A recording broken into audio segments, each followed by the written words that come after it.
We extend a very warm welcome to all our brothers and sisters across the globe. Hearty welcome to everyone. Indeed, it's a great pleasure that today is a very pious day, very important day. Today is the happy birthday of Guru Nanak Ji, and this is being celebrated world over. And our Indian diaspora, our brothers and sisters, those are joining across the globe. Thank you very much for joining us this morning, this afternoon, and this evening. We have come a long way during this pandemic. Today is 1303. That means 1303rd webinar, which we are moving ahead. And as we all are aware that every Friday evening is dedicated to women empowerment, and where we talk about what exactly has to be done with regard to taking our women leadership ahead, getting wonderful ideas from them, because women are in the universe everywhere. And this world basically is because of women. They are the one who prepare, who shape up, who grow, who build, who empower the entire universe, because they are mother also, their sister also, their teacher also, their counselor also, their wife also, whatever you can think of. But women plays very important role in this universe. So while paying our regards, our respect, our gratitude, our thanks, and while welcoming the entire women folk, we extend a very warm welcome this evening to Madam Vani Sharma. She is the managing partner, Transnational Training Solution, Content Magique. Madam is joining us from Bangalore. And today we are going to talk about Indian startups and women entrepreneurs. Very catchy subject, very interesting subject, very captivating subject, and very relevant subject we all have to learn. So let's seek the blessings of Guru Nanak Dev Jayanti. Guru Nanak Dev Ji, today while celebrating Happy Gurupurb, we extend a very warm welcome to all of you. And International Chamber for Service Industry, ICSI, extends a very warm welcome to all the citizens in the different continents and different countries. Our focus is service industry. Economy is made of three segments: agriculture, manufacturing, and services. Technology is going to play a very important role. We all have realized during pandemic what were the challenges.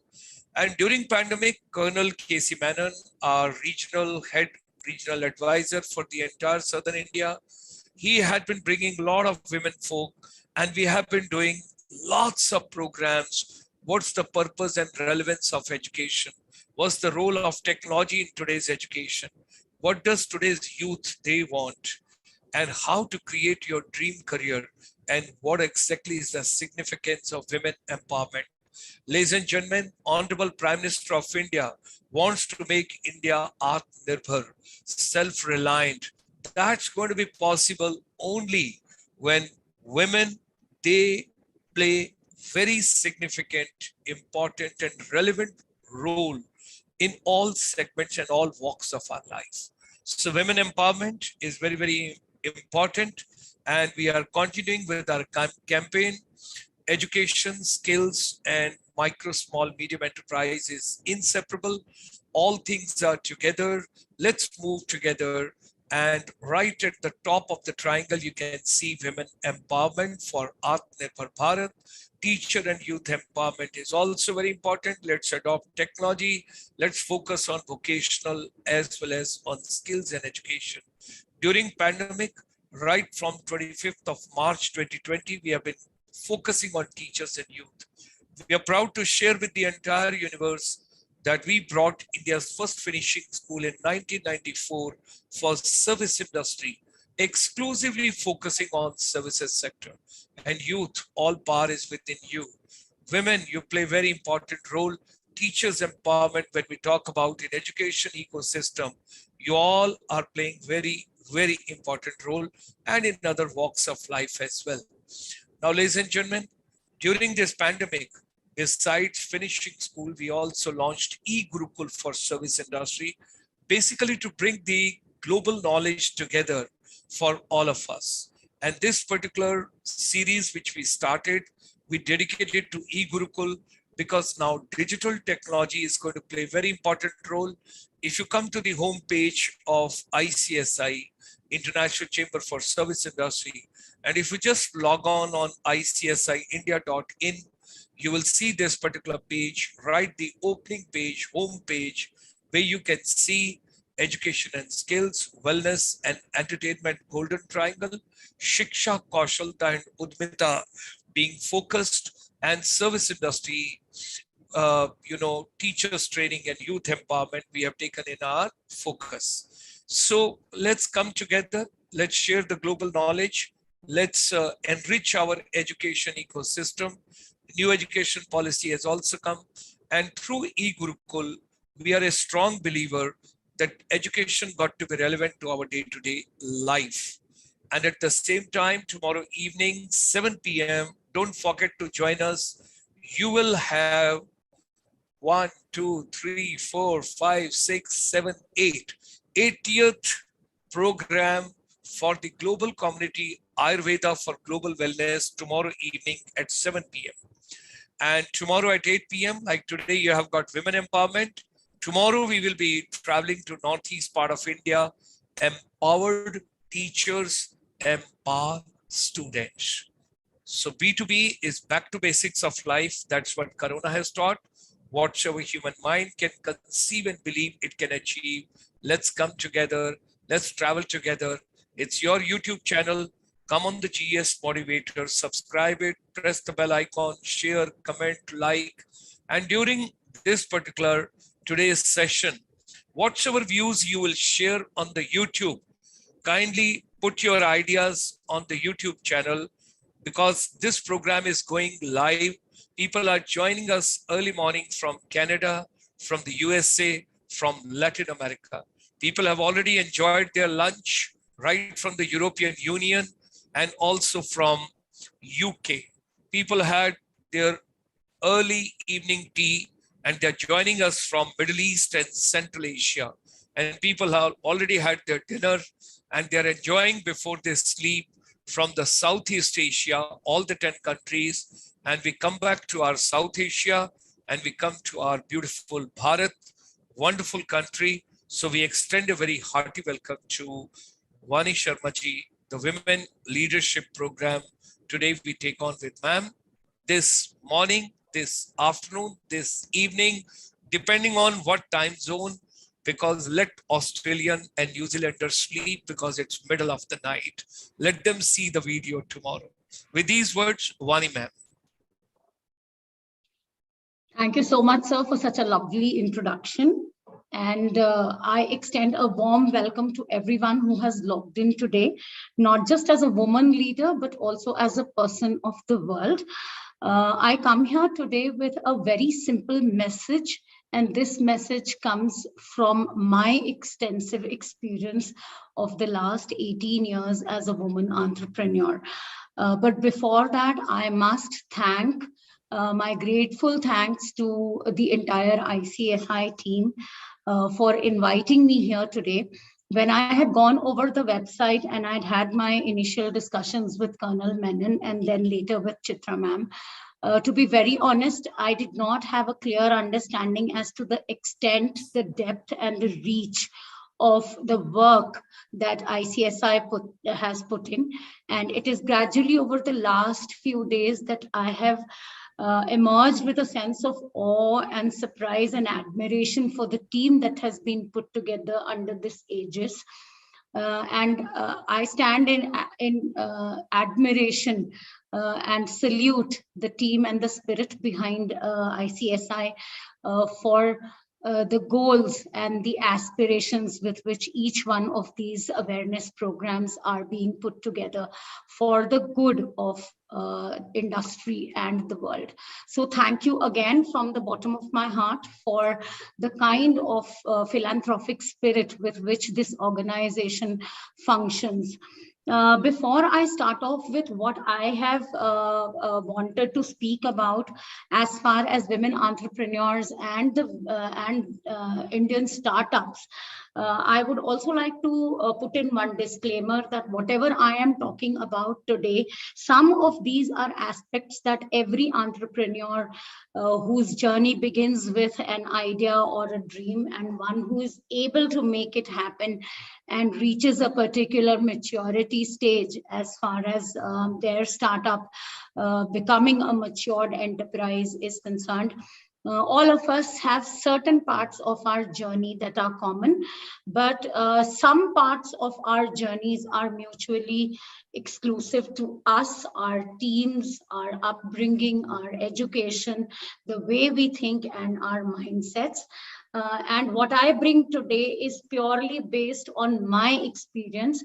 And I would love to, on an offline note, hear about your journeys too, if possible in the FAQ session or else offline as well. If any one of you who is beginning either the pre-ideation or the ideation part of their journey as an entrepreneur and requires any help as far as brainstorming or resource mobilization is concerned, I extend an open hand in wanting to help out so that whatever I have learned over the last few years, as I have reworked my journey and have metamorphosized, any kind of help that I can extend, I would more than warmly want to extend it and make anyone else's dream come true as well. So I'm now going to share my screen quickly while I talk about Indian startups and women entrepreneurs and the pitfalls that we are supposed to prepare for. And some of them are common to all of us, like I mentioned. Sir, can you see my screen? Is my screen visible to everyone? Ma'am, it has yet to open. The slide has yet to open, but screen has come. Okay, great.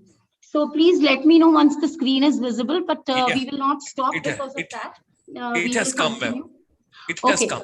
Okay, great. So before I start off with the concept for today, I'm just going to take a minute to talk about what my journey has been. So that if there are any identifying factors that come into play, we can put those right away on our radars.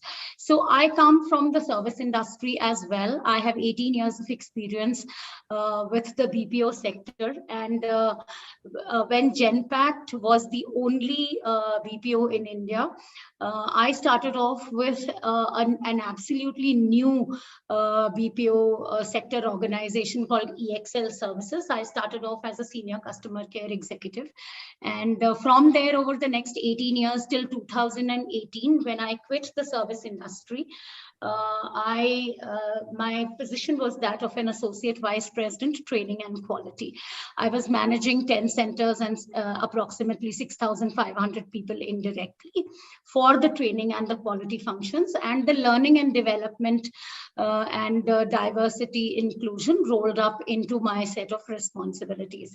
Now, what I have learned over the last 18 years is that when you are in the service setup, then you are looking at the customer as the king, and you are not completely cognizant of the processes that really can benefit the customer, because you are looking at the service side or how to facilitate the usage of the product and any complaint redressal mechanism that you have put into place. 2009 is a watershed year of my life, and that is because I put into place or bootstrapped a startup called Transnational Training Solutions. Now, this organization was put into place with a partner of mine, and the common goal for both of us was to provide soft skill modules for leaders in the 0 to 2 years, 2 to 4 years, and 5 to 8 year category, which is basically from a start in the service industry to a senior management perspective. So that is the background with which I started Transnational Training Solutions. Apart from that, in 2011, I also bootstrapped another small startup, a niche technology and non-technology content creation niche organization. We started with only 4 people, and today we are 11. and I draw upon the requirements of online content of different organizations. These could be in the form of blogs, write-ups, ebooks, technology manuals, academic books, children fiction, anything and everything that comes under the aegis of the written word. So these are two different industries that I have catered to as far as my startup is concerned, my startup experience is concerned. And I will be very honest in saying that I started off with just the idea of making a little more money than what I was making in those days. So from 2009 to 2021, which is the journey of how I started my startups, how I bootstrapped them, and what I have learned across these gamut of years is what I am aiming to put forward and share with all of you today. And I am hoping that it will not only help solidify any journey that you are planning to take, but will also make you a little more cognizant of what kind of risks there could be and what are non-risk factors, specifically from the perspective of a lot of people telling us that these are areas which you will excel in, or finance is the only specific requirement that you want. So things have changed from 2009 to 2021, and we will be looking at that part of the journey as well as I speak. So before I start that up, let me just share the good news with you. There is a lot of fear that is manifest in the air when we talk about startups. We are told very specifically that it is a very difficult journey. We are told that if you do not have finances in your own pocket, it is going to be very difficult for you to move from the pre-ideation stage to the mature stage. Finding clients and partners to work is an extremely difficult task. And everything in between, from a processes to a partner's perspective, is going to be stuff that you have to work very, very hard at. Let me be very honest with you. With a little bit of preparation, with a little bit of planning, and the right kind of auditing and preparation mechanism, it is not difficult to move from a pre-bootstrapping perspective to becoming a unicorn, as we talk about today. A quick step back, a unicorn is today a name that is being bandied about much. It is just an organization that has $1 billion in its kitty as its net worth. So even if you are starting off at the lower end of the spectrum and want to become a unicorn, the first thing that you will have to do is to put in place some processes that will help you get there. So if we just bandy some names about, I'm going to talk about the fact that in 2015, 2016, we have had organizations like Unacademy or Udaan come up. In 2018, we've had Cred come in, which is today being valued at a $2.2 billion. Upgrad came on the scene in 2015 in the area of education, and we've seen it grow very quickly. Razorpay in the area of payment gateways, or urban company in the area of home solutions, Meesho in the area of social commerce, or even Boat. I'm sure a lot of you are using electronics item by this Indian major, electronics major. I think you would have heard most of the names in this particular list. These are the top 9 which have been filtered by their net worth as of today. I did not mention Skyroot Aerospace, but that is one very critical niche organization that is doing extremely well. So if we want to move from being something which is being discussed at our dinner table as, can I start something? What kind of business should I start? That is the first place where any discussion about any business comes about. So what happens when just that idea of starting something as a business comes into your mind, to the space where you become a Meesho, or you become a Boat, or you become an Unacademy? And what are the pitfalls that you should be cognizant about is going to be the next part of what we talk about. Now, I'm going to be talking about the common pitfalls for a minute, which is perceived amongst all of us as problems that I am definitely going to face when I have my startup. So the first thing definitely in the pre-ideation stage is what is the kind of homework that I should be doing when it comes to bootstrapping my startup. That is stage one. And we are going to go through 6 stages in this particular conversation. We are going to be looking at governance and daily management that helps us break the pitfalls into small pieces.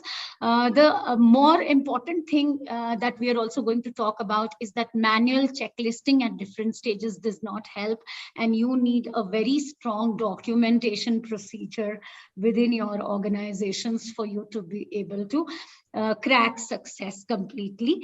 There is a validation mechanism that is required at each stage, and there is also an audit mechanism that is required so that all your processes are double checked to ensure that there are no gaps as far as implementation is concerned. So we are going to be coming to that as well. There are some questions that come for each entrepreneur's personal brainstorming as well as team discussion aspects, which are considered critical to failure. And one of them is, am I scaling too little? How fast am I scaling? Am I attracting the right kind of funding? And who can I approach as far as my fund requirements are concerned? And once I have reached my established stage, then what is the kind of lessons that I have learned and what can I put into place? So I'm going to be talking about my journey from 2009 to 2021 and how the complete thought process and the scenarios have changed. Now, at the pre-ideation stage, my first question, just like all entrepreneurs have been taught, the first question always is that when you are thinking about a startup, think about what is the problem that you are trying to solve. What kind of a quick response mechanism or facility or service are you providing to the end customer that will not only solve a particular problem or erase a gap that is present currently in the scheme of things, and meanwhile will make a lot of money for you. So that is the base of where this complete questioning mechanism or the thought of building a startup came for me. Now, from there, the second thing that I worked at was that what kind of product related channels can I actually create? And how can I, from the product creator to the end user, how can I create the shortest possible channels as far as providing services is concerned? So that was the second part of my thought process. And the third was, what is my complete life cycle going to be? Now, there are different methods in which you can create the complete life cycle on your own whiteboard. And each differs according to the process or the industry or what exactly is the service or product that you want to provide. Whether it is food, whether it is prepared food, whether it is technology, whether it is a manufacturing process that you want to simplify, unless you go to the drawing board and completely create that on paper, it is not going to make any sense while you are implementing. As far as women entrepreneurs are concerned, I have seen, and this has been my experience as well, that we shorten the process a lot. The first major pitfall that I want to bring to our notice is that when we are talking about look at a possible business that we want to invest in or start, the first problem that I have observed in the women that I consult with is that it's too fast a process. The amount of time that we take in order to test the market, talk to end customers, or to understand whether there is a real gap or not, and how I can bridge it, or what solution will bridge it. There is very less homework that is done at the pre-ideation stage. Supposing there is somebody within my vicinity who is doing a particular food or a transportation or a manufacturing business, what we tend to do is that we tend to invest very quickly without doing the right kind of market testing.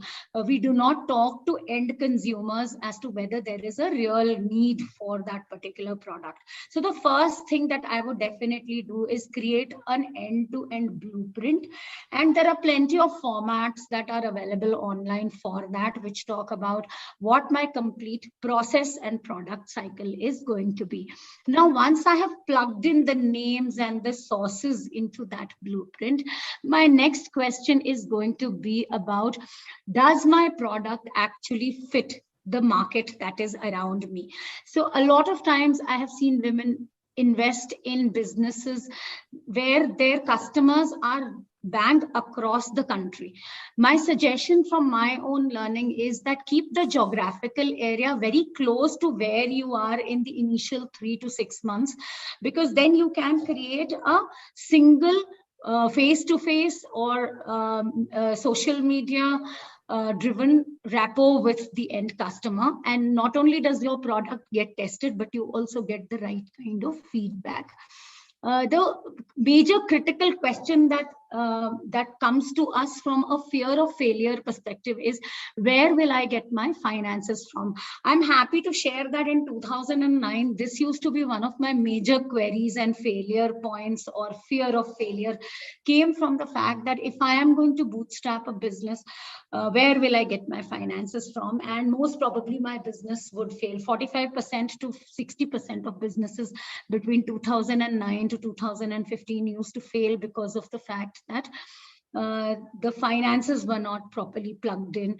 The mechanism of getting a loan and repaying it, or utilizing the money that I received from my customers, was not plugged back or plowed back into the business. So these question marks used to arise a lot between 2009 and 15. Now, happy to talk about the fact that with the MSME ministry becoming an extremely watchful and engaged partner in businesses, anytime that you walk into a bank from a loan perspective or from a expertise perspective, the MSME handwork is built in such a way that you will get enough of finances even on a non-collateral basis. There are schemes of the government of India. If you go into the MSME website, you would be able to find there are schemes that will give you money even without collateral, and the hand holding is superb. It is at every stage. So where will I get my finances from was a question that I used to struggle with in 2009, but any entrepreneur who is starting their journey today would not have to really worry about it, whether you have collateral or not. Another thing that comes across as a major fear is for unused inventory. I used to struggle a lot with modules that I had created which did not get sold, or got left over with me, or content that I was not able to sell. But I'm happy to talk about also the fact that there has been a lot of progress on the digital front, and any material that you use or that gets left over, unless it has a particular shelf life, and you have to respect the shelf life according to the laws of the land. The important thing is that now the recycling industry and the processes have become so strong that the loss component of unsold or leftover or unrecycled goods has become extremely streamlined and will not be so much of a loss-making factor. Also, there was a problem as far as the process of receiving and managing money with in the time when I started my startup. But the major pitfall at that point of time was most were cash transactions. And if you look at the scenario today, the scene has completely changed. And most of us are cognizant about the number of digital platforms that are available to us from a money management perspective.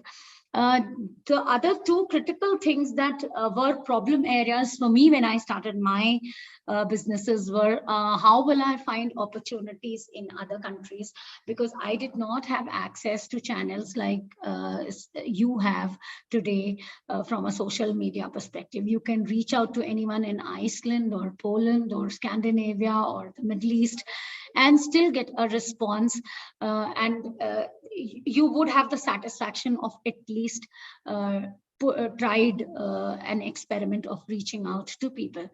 Documentation was, and the taxation piece was another pitfall that I faced for quite a long time, because from a woman entrepreneur's perspective, I have found that the energy level that we put in understanding accounts, in understanding our numbers, in understanding the maths of each rupee that comes into us, how it can be impacted, how it can be invested, and what we can get out of or wring out of every penny.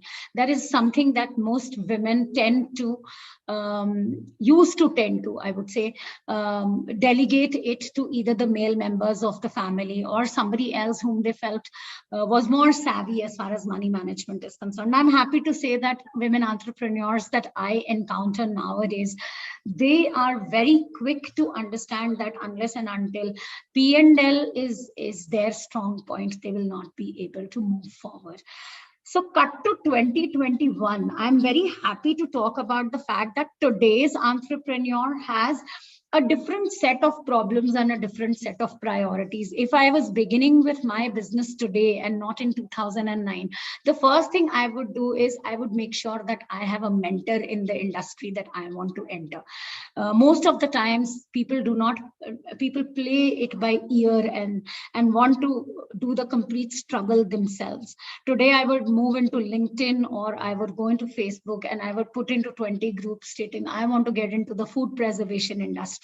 I would get into multiple groups as far as Facebook or LinkedIn is concerned, or other social media platforms, and I would try to find people who have done the journey already. As far as I'm concerned, please do not attempt the journey on your own. Please do not start a business just after talking to your brother or your uncle or your colleague. Do the right kind of homework as far as finding a mentor and doing the complete blueprinting in advance before you start spending even a single amount of your hard-earned money. Another thing which is very critical, and I spoke about this in the past, is that you have to test the market for your product. So even if you look at the case study that is very widely spoken about as far as Google is concerned, Facebook is concerned, it was first tested in Stanford and Harvard. It was then given only as a link to those .edu, those students who were part of the .edu domains. And even Mark Zuckerberg tested Facebook in small little groups before he actually put his product out for general consumption. So taking a leaf from those books, I would definitely say that test your market, give out small free samples, see what can be taken as feedback, change the product, change the packaging, see how attractive the product is from a pricing perspective and from a usage and ease of service perspective.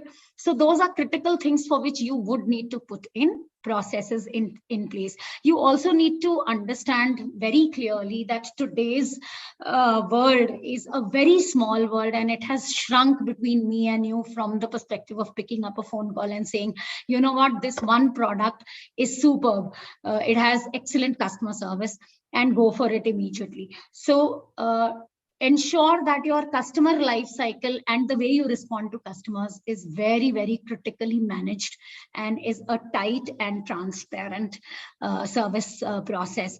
Your marketing plan will also make or break what kind of response you get from end consumers. When I started off, I did not have any kind of marketing plan. I went on my own and spoke to people and tried to get orders. Believe me that today you would sound very foolish to you.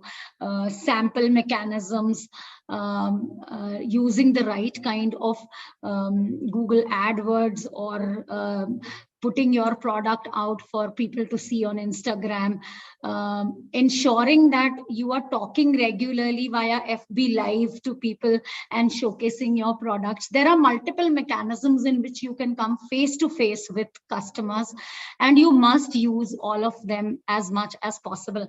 Another thing that I love to talk about is, do not just look inward with blinkers onto your own businesses.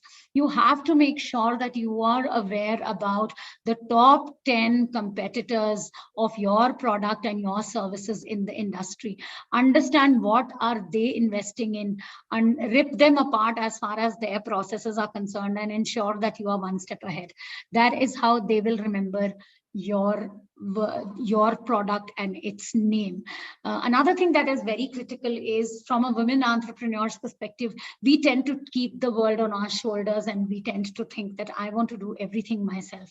Please create a strong set of people around you who will help you achieve your goals.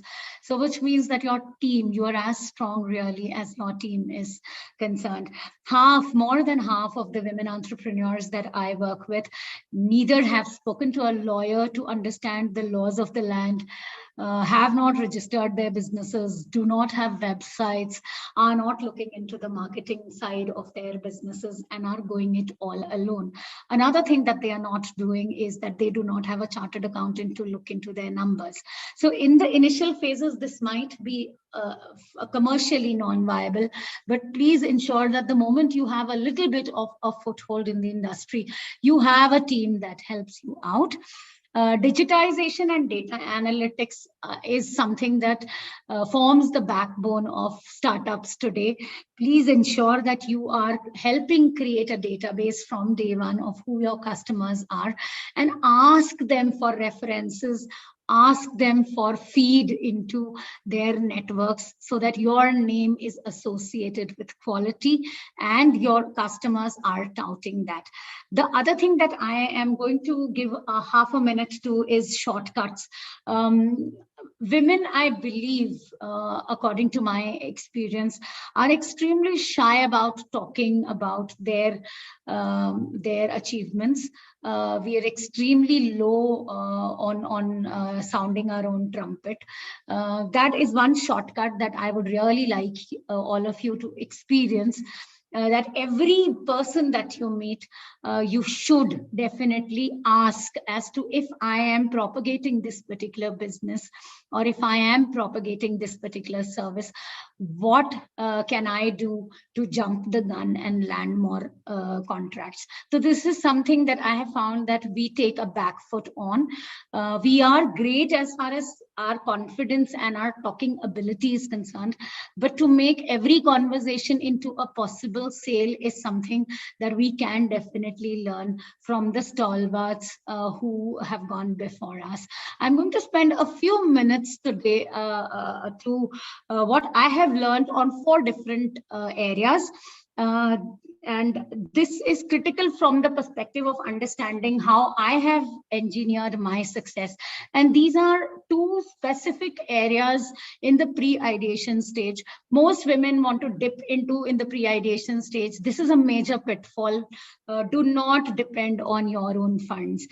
Shop around, talk to banks, talk to financing, self-financing options, or organizations from the government that help fund startups. And believe me, when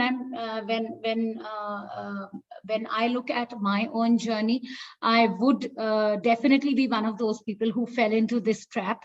I put my own funds on the line, and although I was lucky in the initial stages to land a few contracts, I have seen a lot of people lose their money because initially the planning and the implementation do not sync up. So look around for funds and for investors who will believe in your idea and partner up with you. The other thing is that the decision to pick up a particular product, what exactly are its USPs, should be something that should be should be coming pat to you if asked. So today, if you are selling a particular product, from the pre-ideation stage itself, you should be sold about it. And where is my product inventive? Is my product going to help you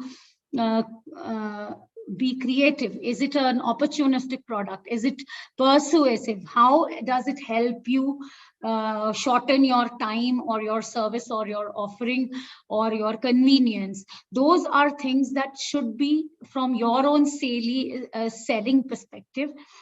Something that is very critical and should be there built into your pre-ideation blueprint. The other thing that I want to talk about for a minute is finances. There is a dependency factor that scares us all the time when we look at the amount of money that we want to put in. The scare is that we've been told right from the beginning that women are not given funds by banks. We are told that we have to depend on our male counterparts. But like I said today, if you walk into a bank, you are looked at from an individual perspective.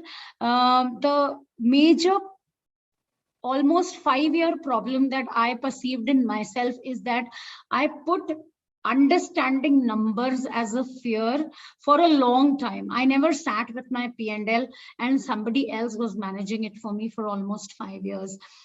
One day when I sat and started understanding cash flow, I started understanding point of sale, I started understanding where my money is coming from and how much more of an impact it could have, for what are the different slabs as far as taxes are concerned, how I can get it audited.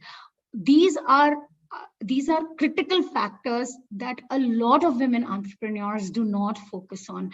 We look at how much money has come in, but how much more can come in and how much we can save, where to invest in are things that we tend to avoid looking at, and we hope somebody else will take care of all of our financial transactions.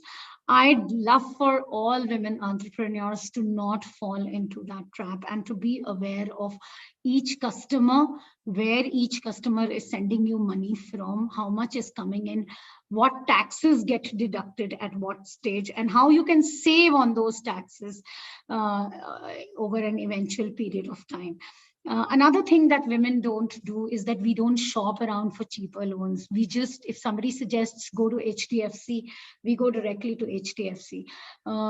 Today, I would advise women entrepreneurs to go and shop around in at least 5 to 7 banks before looking at what kind of loans are available and what kind of rates of interest and payback options are available to us. Networking is another area that is a pitfall that I would not fall in if I was starting my business now. Please go ahead and create the largest possible kind of network in which you can talk about what kind of product and what kind of service you are providing.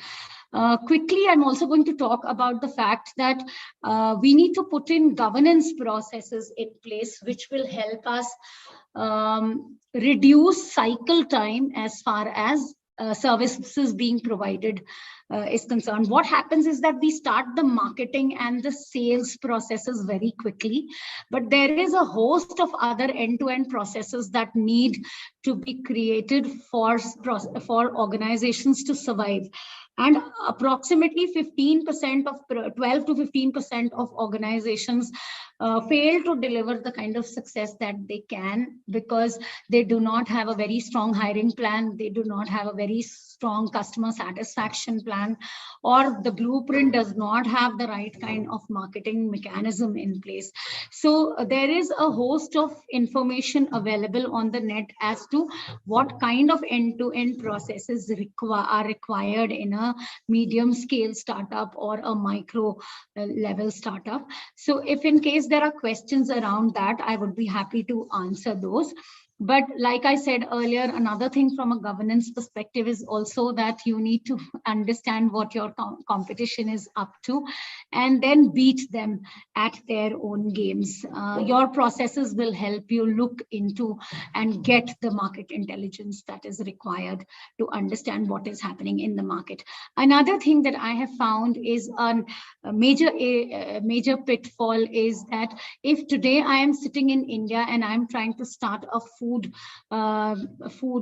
business or a food preservation business, to be specific, I should be looking at what is happening as far as a global trend is concerned. What is happening in the US, what is happening in China, what kind of new packaging material is being used. If you look at a very recent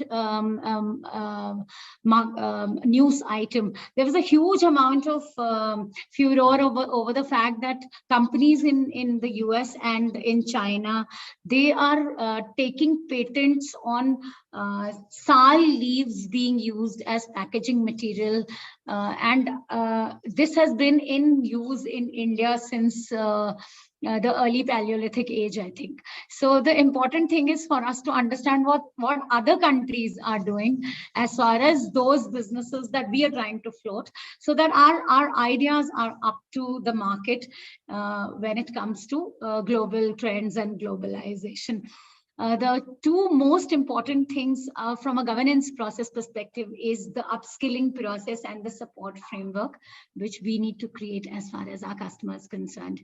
5 very critical things that I would put on the line, and I'm ending, I'm reaching towards the end of what I wanted to share today, is that I would definitely at every stage look at the product very closely, look at the service very closely, and test the product myself. Say, for example, we did a project in which we were talking about how Airtel SIMs can be marketed in a particular geography. So we bought the Airtel SIMs ourselves to understand what the voice quality is going to be in that particular area. So use your product yourself. If there is a cycle of sales and usage that has already been started, please ask customers for regular feedback. I'm not sure how many times restaurants that you are getting food from come back to you to ask, except for the app perspective, as to what the food felt like. Was it warm? Was it hot? Did you enjoy it? What was the taste? What would you change about it? Would you order again? So this process has recently started in Zomato and in Swiggy, but this is equally important for the service industry, for someone to come back and ask us as to what challenges we are facing in other services is concerned, as well as the return and the exchange processes. Most of the times, manufacturers struggle with putting that into place. Another thing that women entrepreneurs, and that is the last thing on this particular menu for this aspect, is that we shy away from asking for references, and that is something that should be the first. An interesting thing that I would like to share is that approximately 12 to 14% of the women entrepreneurs that I work with initially in building up businesses do not even have a calling card. So on that note, and that hits them because searching around for a calling card speaks about how seriously you are looking at your business and how committed and passionate you are about creating the right kind of persona and presence in the market. So I hope these are the areas that are of critical importance when it comes to how to build your business and how to ensure that you don't make the mistakes that women entrepreneurs in the 2009s and 15s were doing. This is a particularly interesting slide for me. And this is the last message that I generally leave any women entrepreneur with. When we start off any business, any startup idea, here in India, I'm not sure what the mechanism is in other countries was the statement I would have made in 2009. But in 2021, over the last 5 years, I have seen that a lot of these are common across the world. We have to focus on families. We are told as to why women entrepreneurs are taking a back seat, because we have family, because we are taking care of the home front, because there is a hiring bias, because we are not having access to property, because women have low entrepreneurial ambitions, or only 14% of startups are women-led, or you will not get a bank loan. Let me be very honest with you and put a very strong cross mark on that. There is nothing that is stopping you except for yourself. So every time that you think about the fact that you are a woman entrepreneur, I would want you to take that word women out of the complete equation and look at yourself as a person who is providing a business or a service, and not look at it from a gender perspective at all. I hope that each one of you will be able to come out of the gender mindset and look at yourself from a core strength perspective, and look at what the environment has to offer you and make the best out of that. The one thing, the last message that I will leave you with is that none of us, whichever set of entrepreneurs we belong to, or which side of the table that we belong to, none of us are in a position where we do not have resources. We just have to do our homework. We just have to work very, very hard. And the guarantee is that every pitfall will become just a stumbling block in the road to success. So best of luck to each one of you who has begun their journey, is facing any kind of a challenge, or is inching with hard work towards the matured business phase. Let me wish you all the very best of luck, and talk about what kind of a journey you can have if you had all resources and everything going for you. So think back from that perspective, and once you've done the reverse homework, you will find that nothing is very difficult to achieve. So that's it from me today. I thank you all from Bangalore, India, and I hope that every person in their own way finds measured and immeasurable success.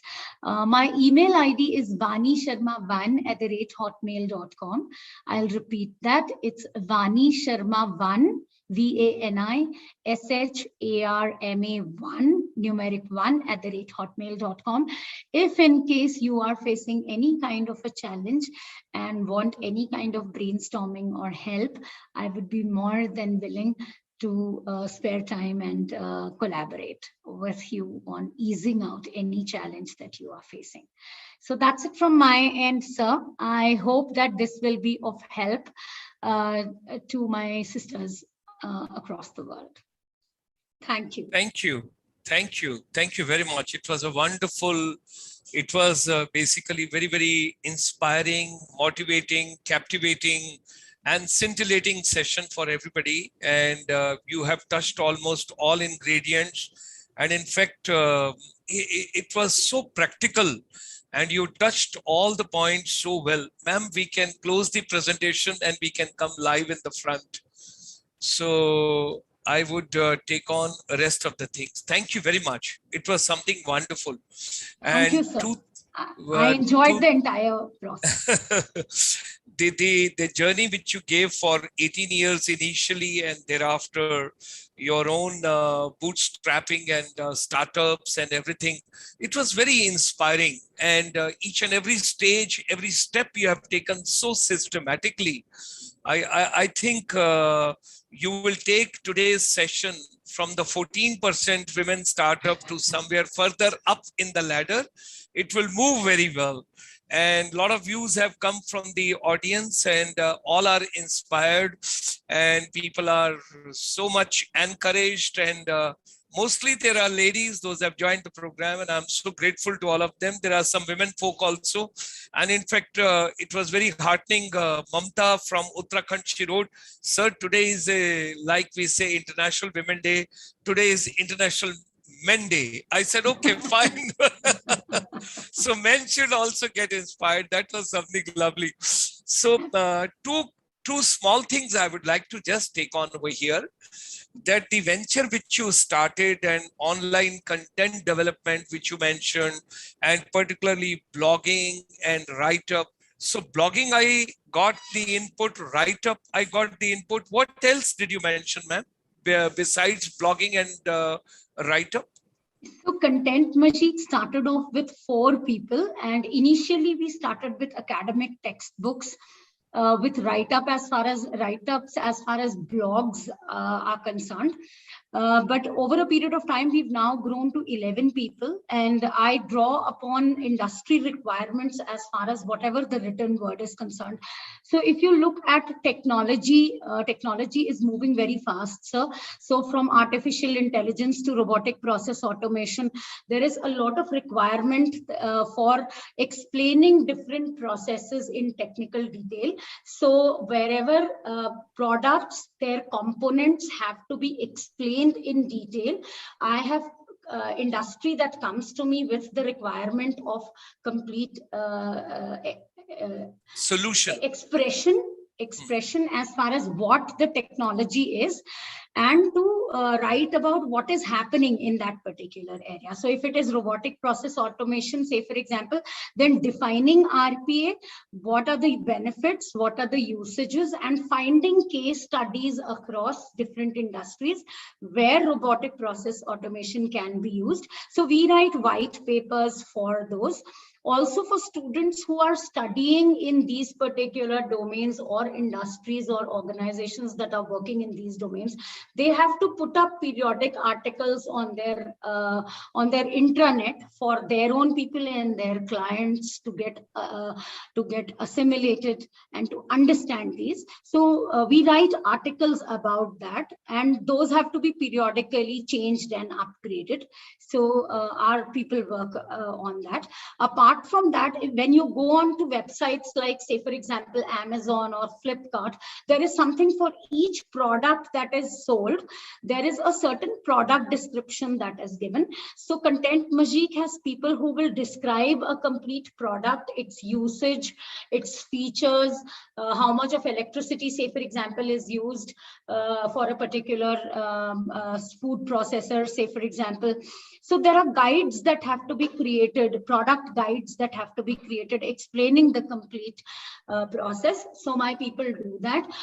If you today buy, and I'm going to give you a third example, supposing today you buy a particular iron or you buy a La Opala dinner set, it comes with a product manual in it and a set of documents inside the box.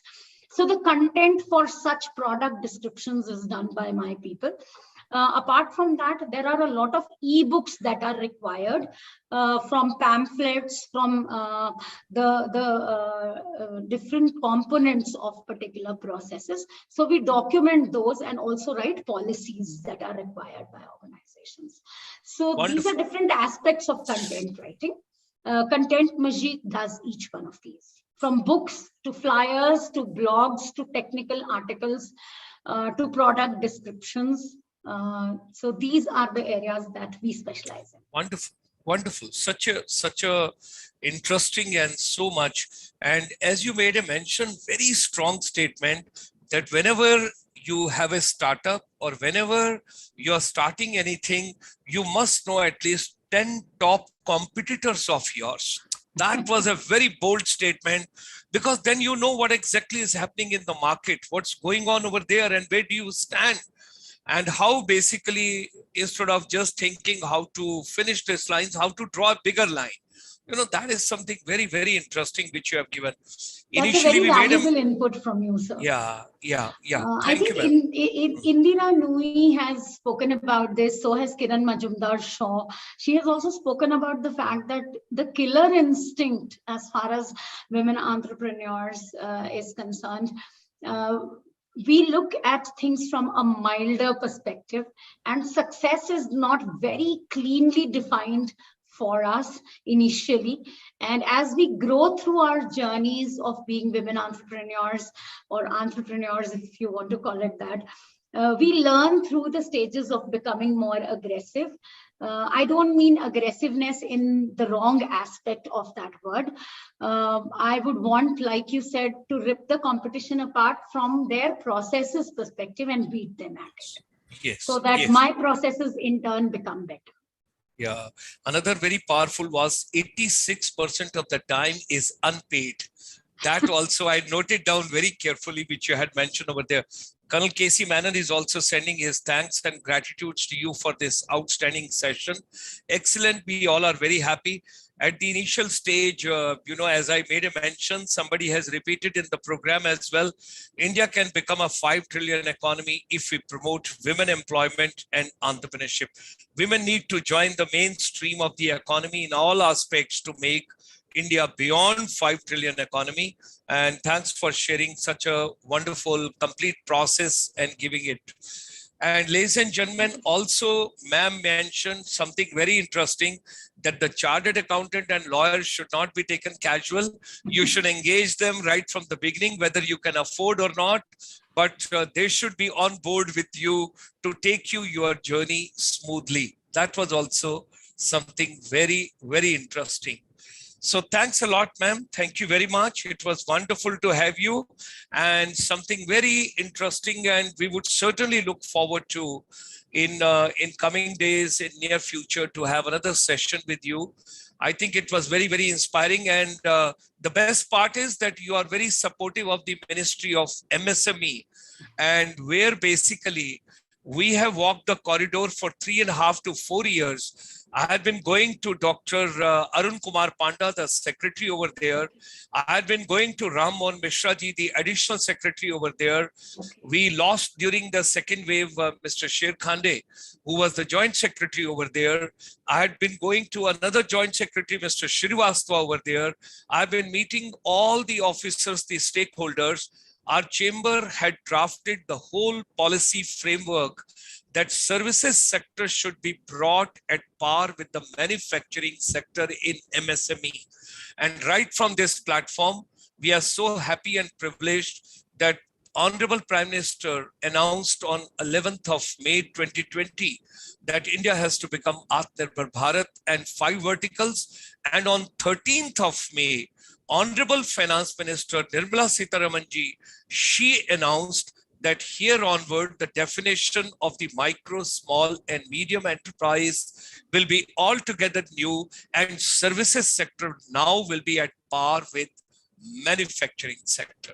So we are very, very happy on that. Yes. Golden words, sir. Thank you so much for this. The insight is wonderful.